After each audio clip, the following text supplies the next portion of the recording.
As I got more experienced and accumulated more properties and time went on, I started to learn that buying rentals is not about cash flow. It's about the appreciation over time. Welcome to the Hall of Fame Business Podcast. I'm your host, Santini Lancioni. I'm founder of one of the top producing real estate investment companies in New Jersey. My goal is to educate, elevate, and inspire anyone looking to take their business to the next level.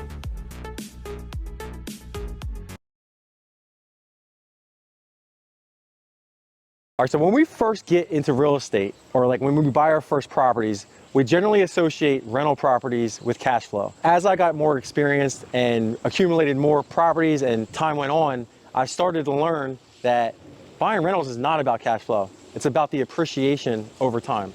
And this property next to me, I bought in 2018. I got it from a buddy of mine, Justin, who got it under contract for $80,000. And I remember him sending it out for like 120K. And surprisingly enough, no one wanted the deal. So he came back to me as like a last ditch effort, and I picked it up, gave him $10,000 for the contract. So purchased this for 90K. Again, this was 2018. There was a lot more inventory at the time, but even then this house was worth about like 220, 230. Fast forward to today, it's now being sold on the market, and we have it under contract, set to close next week for $310,000. We've had one tenant from 2018 until a couple months ago, and we rented it out for $2,200 a month, I believe, year one, and then we got them up to like $2,600. And on top of that, we rented out the garage, and we rented that out for about $150. It's actually facing like a little egress street, so it never interfered with the tenants, which again added more cash flow for us. This deal has been nothing but great to me. And then when we bought the property, it actually was pretty turnkey.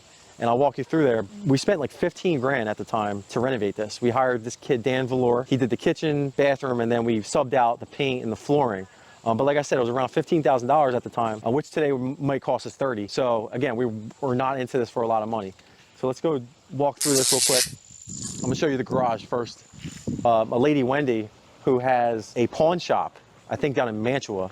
So she's been here for a couple years now. And again, it brings in $150 a month, and the tenants never really cared. Like, we have this private street that goes all the way down. You know, it's just perfect for her to pull in and out with her trailer and grab the supplies. And now that we're selling it, we actually had to move her to another property down the street, and we're gonna continue to make that cash flow, so we didn't lose that revenue. So what we did here was we just refreshened up everything here. This was renovated in 2018. So like, we put in the granite. At the time, the cabinets were in great shape, which it seems like they still are. But we painted them, added, you know, they already had the black hardware. I remember we put in this fridge, but you can see it's a little worn out. And a couple months ago when the tenants left, we just went ahead and paid our flooring company to sand and refinish these. But these are like original floors and give the house a lot of character. Watch your head on that.